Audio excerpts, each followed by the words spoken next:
Bienvenue dans ce premier numéro de votre nouvelle émission TechSpace sur Business 24 Africa. TechSpace est une émission qui mettra en avant la technologie dans son entièreté. Je vous informe d'avance que sur ce plateau, je ne serai jamais seule, je serai tout le temps accompagnée d'un consultant qui nous aidera à tout savoir sur l'actualité technologique en Afrique et au-delà de nos frontières.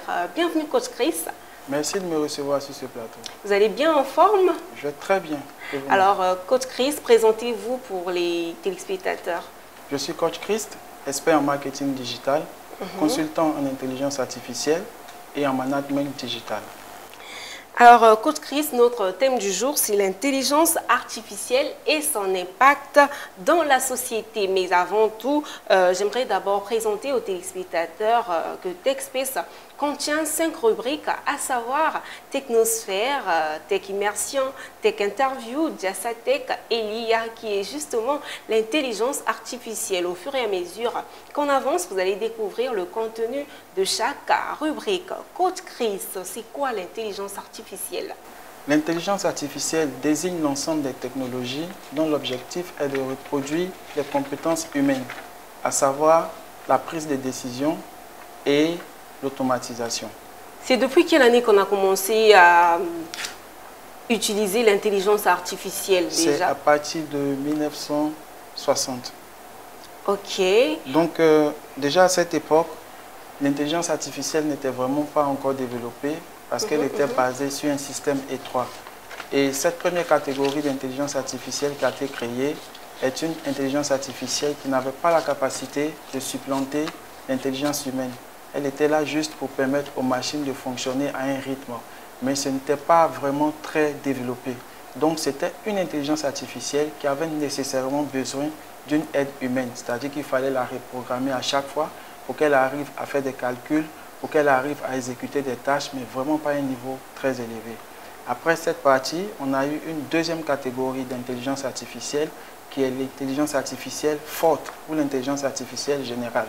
Cette intelligence artificielle a produit aujourd'hui des technologies telles que ChatGPT, parce que cette intelligence artificielle se base sur le machine learning, c'est-à-dire que l'apprentissage de la machine et aussi la prise de décision automatique. Donc cette nouvelle intelligence artificielle a permis de créer bien évidemment des robots aujourd'hui que Elon Musk a présenté lors du récent salon de la robotique. On arrive, vous partez trop vite là, vous voulez déjà anticiper les choses, je sens. Mais donc c'est comme ça que l'intelligence artificielle a évolué? Oui, c'est comme ça qu'elle a évolué avec deux grandes parties. La première partie, c'est la partie qu'on appelle l'IA faible, qui étaient les premiers éléments qui ont été mis à disposition du public pour pouvoir programmer les machines. Cette intelligence artificielle était beaucoup plus orientée côté industrialisation. Cette seconde maintenant, la seconde vague a eu lieu à partir de 1980-1990 et là on a commencé à parler vraiment d'une intelligence artificielle plus rapide et elle s'est développée pour donner aujourd'hui ce que j'ai dit, l'intelligence artificielle qui fait l'automatisation, la prise de décision et l'apprentissage automatique. Et donc ça a donné naissance à ce qu'on a vu, les ChatGPT et tout. Mais quand vous parlez de 1900 et tout, mais actuellement, c'est actuellement que le monde découvre l'intelligence artificielle, surtout la jeunesse. Moi, je pensais déjà que c'est né récemment, tout récemment, c'est vers les années 2000. Mais quand vous dites que c'est vers les années 1900, donc on peut dire que ça n'a juste pas vraiment été bien exploité ou bien il n'y avait pas encore assez d'opportunités pour utiliser justement l'intelligence artificielle? Effectivement, déjà ce qu'il faut dire, c'est que l'intelligence artificielle avait déjà pour objet d'automatiser certaines tâches. Et c'était beaucoup plus orienté vers les industries, les usines. Parce qu'à l'époque, on était dans une période de révolution industrielle. Donc, il fallait avoir des usines automatiques, il fallait avoir des machines vraiment qui s'automatisent. Donc, cette intelligence artificielle n'était pas vraiment à disposition du grand public. C'est pourquoi on n'a vraiment pas entendu parler parce qu'elle circulait au niveau des industriels. Et donc, dans la seconde vague avec... Donc, c'était comme un secret, c'est ça? Oui, on peut le dire, un secret. C'est vrai qu'il y a certaines personnes qui avaient accès, mais si ce n'était pas vraiment imprégné du domaine, ils n'allaient vraiment pas savoir que ça existe réellement. Maintenant, la deuxième vague, c'est la digitalisation qui a fait ce boom. Parce qu'aujourd'hui, avec la digitalisation, on est obligé de mettre maintenant une technologie de pointe à disposition du public. Et donc, c'est ce qui fait qu'aujourd'hui, on entend parler de l'IA comme si c'était nouveau. Alors, quel est son impact dans la société, surtout sur les métiers? Déjà, sur les métiers, il faut savoir que l'intelligence artificielle a permis de créer de nouveaux métiers et puis de faire disparaître d'autres. Elon Musk a présenté lors du récent salon de la robotique une nouvelle catégorie de robots dénommée Optimus, ayant la capacité de reproduire l'intelligence humaine à l'aide de cette intelligence artificielle. Donc, pour revenir à votre question, l'intelligence artificielle permet aujourd'hui d'automatiser les tâches, d'être plus rapide dans les travaux et puis de substituer certaines tâches que les humains ne pouvaient pas faire rapidement. D'où là, vous essayez de nous faire comprendre que son impact n'est pas toujours négatif, c'est aussi positif, c'est ça? C'est très positif d'ailleurs, parce que quand on prend le domaine de la médecine, on a assisté récemment à une opération d'un patient à distance à l'aide de cette technologie. C'est-à-dire que les médecins étaient dans une autre ville et puis le malade était aussi dans une autre ville. Et ils ont opéré à distance grâce à cette technologie. Mais ça, ce n'est pas de la sorcellerie, ces robots-là ne prennent pas la place des humains. Non, ils ne prennent pas la place des humains parce que l'objectif de l'intelligence artificielle, c'est de mettre en exergue la collaboration entre la machine et l'humain. Et donc, ça ne peut pas remplacer les humains de façon définitive. Il y aura toujours des humains pour programmer cette intelligence artificielle. D'où on ne doit pas avoir peur de l'intelligence artificielle, c'est ça? Non, il ne faut pas avoir peur de l'intelligence artificielle parce que dans sa définition, l'intelligence artificielle est là pour reproduire l'intelligence humaine. Donc, elle ne peut pas supplanter les humains. Ben, franchement, ça m'intéresse bien. Entrons dans notre première rubrique qui est Technosphère. Comme ça, on va développer.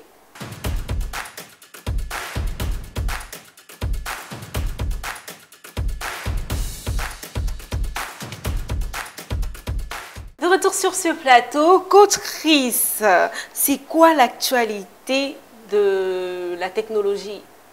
Déjà, ce qu'il faut savoir, il y a eu récemment les salons de la robotique. Et les salons de la robotique nous révèlent un aperçu fascinant des innovations technologiques et de nouvelles tendances dans le domaine de la robotique. Tout doucement, parce que ça devient chaud même pour moi. Décrivez-nous d'abord la robotique. C'est quoi la robotique? Parce que quand vous parlez, moi j'ai l'impression de voir un robot, je sais pas. Donc expliquez un peu, éclaircissez-nous sur la robotique en fait. Déjà, la robotique, c'est une science qui vise à créer des machines qui se comportent comme des humains. C'est-à-dire que vous savez qu'aujourd'hui, le coût de production, par exemple, dans des usines, devient de plus en plus élevé en raison de la main-d'œuvre. Et il y a des travaux qui sont potentiellement dangereux. Par exemple, il y a des grues qui soulèvent des grosses charges et des gens doivent travailler en bas, en dessous de ces charges. Et imaginez-vous que la grue casse et que la charge descend. Ça va tuer les gens qui sont en bas. Donc, il faut créer des nouveaux ouvriers qui peuvent prendre le risque que l'humain ne peut pas prendre. C'est dans ce contexte-là que les robots ont été créés déjà pour faire ces travaux-là. Et maintenant, plus tard, avec l'évolution, on a vu aussi qu'on pouvait adapter cette technologie dans des robots pour pouvoir faire encore d'autres travaux, notamment la livraison, le ménage et tout. Donc c'est dans un esprit de substitution et d'amélioration des conditions de l'espèce humaine que la robotique vraiment a été créée. Coach Chris, j'ai vu sur la régie va nous aider avec ces images où il y a... Je ne sais pas si je dois dire une, parce qu'il y avait un robot qui portait l'enfant. Je ne sais plus, je suis même bloquée, parce que je ne sais plus si je dois dire un robot, parce que c'est confus là, tout en sachant qu'un homme ne peut pas porter l'enfant. D'où si un robot arrive à porter l'enfant, donc on ne sait plus comment l'appeler. Donc on va regarder ces images où il y a un robot qui porte l'enfant. On a mis je ne sais pas comment ils ont fait, mais vu ces images, qu'est-ce que vous pouvez dire par rapport à ça? Déjà, ce qu'il faut savoir, cette technologie a été développée pour permettre aux mères qui n'ont pas, aux femmes, pardon, qui n'ont pas la capacité de concevoir, de faire porter les enfants par des mères porteuses au robot en griffe. Et donc, cela suit l'élan d'Elon Musk qui a présenté lors du récent salon de la robotique une catégorie de robots dénommés Optimus. Ce sont des robots ayant l'apparence humaine et dotés d'une intelligence artificielle capable de reproduire exactement ce que les humains font, à savoir le ménage, la livraison, même surveiller les enfants, aller au marché et tout. Ces robots-là peuvent le faire. Sur le cas, par exemple, de porter l'enfant, sur ce cas, par exemple, comment cet enfant sortira? Est-ce que ce robot va enfanter normalement, comme on le sait tous, ou bien ça sera genre, c'est juste conservé quelque part, après un moment on viendra sortir l'enfant? Expliquez-nous. Effectivement, c'est la dernière formule que vous avez expliquée, c'est-à-dire que l'enfant est gardé dans l'éprouvette qui a eu maintenant un corps et tout, qui est le robot, et jusqu'à ce qu'on atteigne l'âge de maturité, on vient, on débranche, on coupe le cordon, et puis c'est fini, tu as ton bébé. Donc sur ce côté, j'ai pensé à une chose, d'où on n'aura plus de morts lors des accouchements, par exemple. Voilà, voici par exemple une solution, c'est-à-dire que réduire le taux de mortalité infantile à l'accouchement. En plus de ça aussi, bon, il y a certains couples aussi, honnêtement, bon, quand on parle des LGBT en griffe, qui ne peuvent pas concevoir, qui ne peuvent pas avoir des enfants. Et donc, ça les aide aussi. Voilà, ça les aide à avoir des bébés et tout. Voilà, là, il n'y a pas question de dire que voici papa, voici maman, tout compte fait, l'enfant, il est là. Non, mais sur ce côté, donc, on peut dire que c'est toujours une menace aussi d'un côté parce que ça nous aide à ne plus avoir le taux de mortalité élevé lors des accouchements. Mais d'un côté aussi, bon, en tout cas, je prends mes réserves, c'est mieux. Je rebondis pour dire que la technologie aujourd'hui, notamment l'intelligence artificielle et la robotique, est balisée par des règles d'éthique. Et donc, ce sont un ensemble de principes qui ont été mis sur pied pour ne pas que l'espèce humaine soit dégradée. C'est vrai qu'avec l'intelligence artificielle et la robotique, il y a la dégradation du quotient intellectuel, mais les règles d'éthique permettent de mettre un peu de l'ordre. Donc, les robots ne pourront pas faire certaines choses telles que vous le pensez, quoi. Voilà. Ok, mais en Afrique, où en sommes-nous avec la robotique? Déjà, l'Afrique vraiment fait son petit bout de chemin avec la robotique, avec certains pays, notamment l'Afrique du Sud, le Mali, la Côte d'Ivoire un peu, qui essaient de vraiment mettre des écoles de polytechnique sur pied pour pouvoir vraiment élever l'indice de la robotique. Il faut dire que le Maroc également et l'Algérie aussi font vraiment les petits bouts de chemin, sans oublier aussi la Tunisie. Voilà, donc chacun s'y met vraiment pour vraiment y arriver. Mais de façon générale, l'Afrique est encore en très retard. loin. Voilà, mais parlant de ça, pensez-vous qu'on réussira avec cette culture, vu déjà ce que vous venez de dire, parce que ça va permettre, par exemple, à d'autres personnes, la communauté LGBTI, vous voyez un peu, ça va les permettre d'avoir des enfants. Et vous savez que nous, en Afrique, des trucs, on ne l'a pas encore accepté comme tel. Est-ce que vous pensez que l'Afrique réussira vraiment avec notre culture-là? Oui, on réussira, mais c'est vrai que ça sera un peu difficile parce que, comme je le dis, les règles de l'éthique en Afrique sont vraiment très strictes et très difficiles. Mais je crois que si l'Afrique, si les Européens, pardon, sont arrivés à ce niveau, c'est parce que la technologie dont nous parlons en ce moment leur a permis d'atteindre un certain niveau avant de se concentrer sur ces autres aspects-là. Donc l'Afrique va, dans un premier temps, utiliser l'intelligence artificielle et la robotique pour développer ces secteurs clés avant de penser à ces choses. Donc moi, je crois que ça ne va pas venir dans 10 ans, 20 ans. Ça ne viendra pas ici maintenant. On est beaucoup plus concentré sur notre développement au niveau de l'industrie que de fabriquer des bébés. Alors, passons à notre deuxième rubrique qui est Tech Immersion. Il s'agit d'un reportage dans une entreprise. Suivez ce reportage de prix cadeau, comme ça, on va revenir après pour les détails.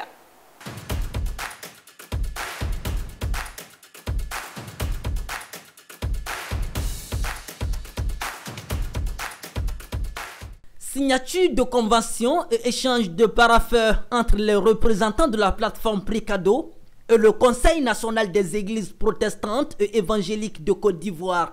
Acté ce jeudi 2 novembre 2023 à Yopougon, ce partenariat entre Prix Cadeau et le CNPC permettra de faire bloc contre la vie chère en Côte d'Ivoire. L'initiative Prix Cadeau est un intégrateur de solutions de fidélité. En un mot, avec votre carte Prix Cadeau, vous avez donc la possibilité d'avoir des réductions chez tout un parterre de partenaires et notre carte est donc acceptée en copartenariat avec nos partenaires. Il faut dire que l'objectif de la carte prix cadeau, c'est de lutter contre la vie chère, de revaloriser le pouvoir d'achat des Ivoiriens, des ménages, qui sont de plus en plus confrontés au problème de la lutte contre la vie chère, comme le révérend l'apôtre Tewa l'a dit tout à l'heure, le carburant même vient d'augmenter. C'est-à-dire que la vie est devenue encore plus chère que lorsque nous avons eu l'initiative de lancer ce projet. Cela veut dire que les Ivoiriens sont d'autant plus enclins aujourd'hui à devoir prendre la carte parce que la vie est devenue plus chère. Pour le CNPC, il s'agira de faire la promotion des cartes prix cadeau, dont un premier lot de 200 cartes a été réceptionné séance tenante. Une cérémonie également marquée par l'inscription et la remise officielle de la carte prix cadeau au président du CNPC. Je vais économiser de l'argent. Ça, c'est déjà le premier avantage. Quelque chose qui coûte 10 000 francs, je parle terre à terre. Si le prix cadeau me permet de l'acheter à 8 000 francs, ça veut dire que j'ai 2 000 francs de plus, quelque part, pour un autre projet. Voilà. Et c'est quelque chose que je ne peux pas laisser passer en tant que président du CNPC. Les 204 qui sont déjà là, bon, ont déjà trouvé preneur quasiment. Et on espère que pour cette nouvelle commande aussi, tout le corps de Christ nous emboîtera le pas. Lorsque vous achetez la carte, on vous donne une carte, comme ça, support physique. Vous avez la possibilité de télécharger aussi l'application pour avoir la carte électronique. Dans les prochains jours, le promoteur de la plateforme Prix Cadeau entend lancer une opération dénommée 1000 partenaires sur Yopougon afin d'offrir plus de possibilités aux détenteurs de la carte Prix Cadeau. De retour sur ce plateau, Coach Chris, qu'est-ce que vous pouvez dire par rapport à la carte Prix Cadeau? La carte Prix Cadeau est une belle initiative lancée par Van Dion, un étudiant issu des écoles polytechniques. Il est ingénieur aujourd'hui.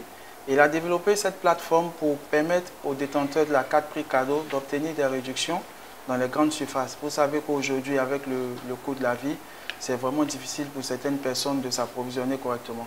Alors, il a réfléchi à mettre sur pied une plateforme sur laquelle les utilisateurs pourront obtenir des réductions. Alors, pour bénéficier de ces réductions, c'est simple.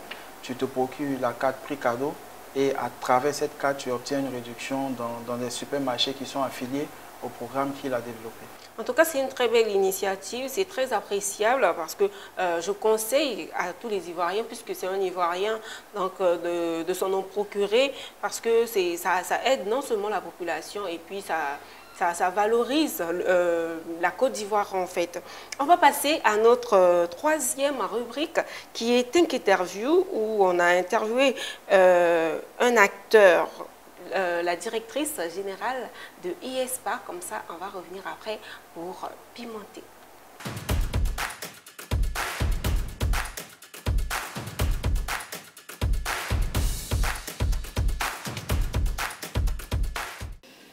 Alors, concernant la particularité de l'établissement, nous avons un beau local. Nous mettons à disposition des étudiants un studio photo, vidéo pour les étudiants de communication et autres. Nous avons un laboratoire BTP, nous avons une salle de sport qui est dotée d'un équipement de dernière génération.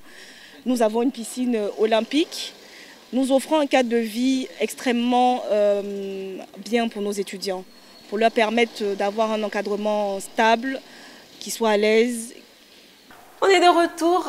Coach Chris, que pensez-vous de cette dame?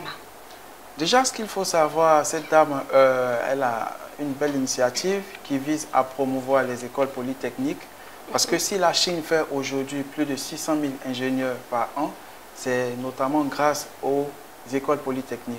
Et la Chine domine le classement parce qu'elle arrive à produire des ingénieurs dans les secteurs, notamment la robotique. On a parlé tout récemment dans les rubriques précédentes. Ensuite, l'intelligence artificielle, la cybersécurité et même la programmation. Et donc, ça permet à la Chine aujourd'hui de dominer le classement de la technologie. Donc, si l'Afrique suit cet élan, je crois que l'indice de technologie pourra vraiment évoluer. Alors, c'est une très belle initiative de pouvoir promouvoir les écoles polytechniques. Et je crois que chaque pays doit en faire autant, créer beaucoup d'écoles polytechniques, parce que de ces écoles-là sortiront des ingénieurs qui pourront permettre plus tard à l'industrie africaine de se développer.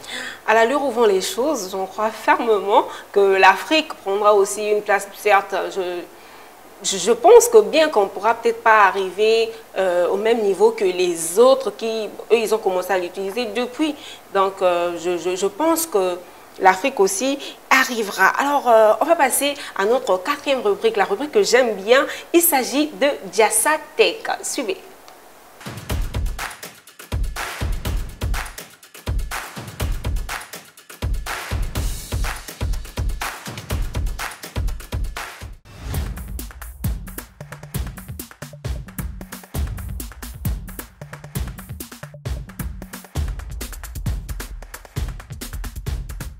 Alors, le microscope, c'est un outil qui nous permet d'agrandir et de mieux voir les composants électroniques. Parce qu'à l'œil nu, c'est un peu compliqué. Les composants électroniques de nos jours sont encore plus petits. Et grâce au microscope, on peut plus agrandir et mieux voir, déceler aussi les pannes qui sont à l'intérieur d'une 4 mètres. Présentement, je tiens en main une plaquette qui vient d'un véhicule. En fait, la plaquette a eu un souci parce qu'il n'arrive pas à communiquer avec le tableau de bord. Et la nappe, quand on a décelé la 4 mai, on a vu que la nappe est endommagée. Vous voyez, la nappe est endommagée. Donc, je suis en train de faire un rattrapage de ligne. Vous venez de suivre ce petit reportage, le petit métier lié à la technologie. Coach Chris, que pensez-vous de ces jeunes? Ils sont nombreux, ces jeunes doués de talents, vraiment dotés d'une connaissance dans le domaine de la réparation, qui nous aident à réparer nos appareils. C'est vrai qu'aujourd'hui, la vie devient de plus en plus difficile, mais on est obligé de fonctionner avec les téléphones portables, par exemple. Et donc, quand ton téléphone il est abîmé, qu'est-ce que tu fais? Si tu n'es pas en mesure de le changer, tu cours rapidement chez le réparateur du coin. Et donc, je crois que c'est une très belle initiative. Et ce reportage est à saluer parce qu'il permettra de découvrir des talents. Je crois que même les véhicules, certaines pièces des véhicules même sont réparées par ces jeunes-là. Et donc, si aujourd'hui, on arrive à mettre en exergue ces talents, je crois que ça permettra à beaucoup de personnes aussi de gagner un peu en visibilité. En fait, ils sont rapides. C'est ce qui me plaît chez eux. Vous allez venir avec un petit souci là. Dès qu'ils prennent votre téléphone, c'est fini, c'est réglé. C'est comme si c'est eux qui créent ces téléphones en fait. Oui, bon, c'est pas eux qui créent. Hein, voilà, oui, on le sait, mais leur rapidité là, c'est étonnant. Ils sont vraiment doués. C'est pour dire que l'Afrique aussi regorge de beaucoup de talents. Ce n'est pas forcément nous qui fabriquons ces appareils, mais on arrive à les réparer. Donc, ça veut dire que si on se met réellement à la tâche au travail, on pourra produire des appareils aussi qu'on pourra utiliser. On ne sera plus obligé d'utiliser des marques étrangères. Passons à notre dernière rubrique. Juste avant de nous dire au revoir, on va parler de l'intelligence artificielle. Rubrique.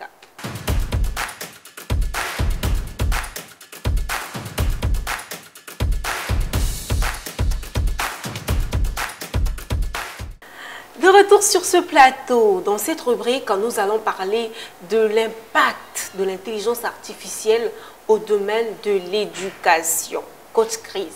C'est vraiment très important d'en parler parce qu'aujourd'hui, lorsque nous avons expliqué un peu l'évolution de l'intelligence artificielle, nous avons parlé de l'IA générale, qui est une IA qui nous a permis aujourd'hui de générer une technologie qu'on appelle GPT et qui a donné naissance à un outil que tout le monde reconnaît, ChatGPT. Vous avez déjà entendu parler?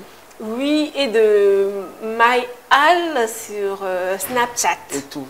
D'accord. Donc, revenons à ChatGPT par exemple. ChatGPT est un outil qui nous permet d'avoir des résumés de cours, qui nous permet de faire des recherches. Dans le copywriting, cet outil-là nous aide vraiment à écrire des textes captivants rapidement. Et donc, cet outil-là permet d'étudier aujourd'hui sereinement parce que nous, à notre époque, il n'y avait pas ces outils à notre disposition et les manuels étaient très chers. Aujourd'hui, si tu n'as pas vraiment un livre que tu n'as pas pu acheter, tu as la possibilité d'aller sur cet outil-là, ChatGPT, et puis faire des recherches et avoir les résumés des cours. Donc là où tu pouvais faire 5 heures de temps à faire des recherches pour bosser, tu as carrément 45 minutes, mais 30 minutes, et puis tu as tout un paquet d'informations que tu pourras utiliser. Mais c'est vous qui parlez de bosser. Est-ce que actuellement, les étudiants, les élèves, est-ce qu'actuellement nous bossons? C'est ça le problème. Parce que c'est tellement facile, j'ai l'impression que ça rend les élèves ou les étudiants des fainéants, des paresseux, pour ne pas trop en dire? Bon, honnêtement, il y a toujours un côté qu'on peut exploiter négativement en ce qui concerne une technologie. Mais avec les règles d'éthique, je ne pense pas que cette technologie-là sera négative pour les élèves. Déjà, ce que je peux dire aux élèves, c'est que cette technologie n'a pas été créée pour qu'ils puissent l'utiliser pour tricher. Parce que ChatGPT, c'est vrai, va t'aider dans tes résumés de cours et tout, mais il ne va pas traiter ton devoir. Donc, si tu veux te limiter au simple fait que ChatGPT te génère des informations pour utiliser ces informations comme moyen de tricherie, ça va te faire des erreurs. Il faut juste l'appliquer pour faire des recherches supplémentaires en plus de ce que ton professeur te donne. De toute façon, même pour tricher, il faudrait être intelligent. C'est tout pour aujourd'hui. Retenez que le but de cette émission, c'est vous éduquer, c'est vous informer. Raison pour laquelle vous ne devez la manquer en aucun cas. Je remercie mon équipe, mon réalisateur Lignon Gilbert et Monsieur Anassé Florent, ainsi que Guy Christian et Ndrin Salomon. Au revoir.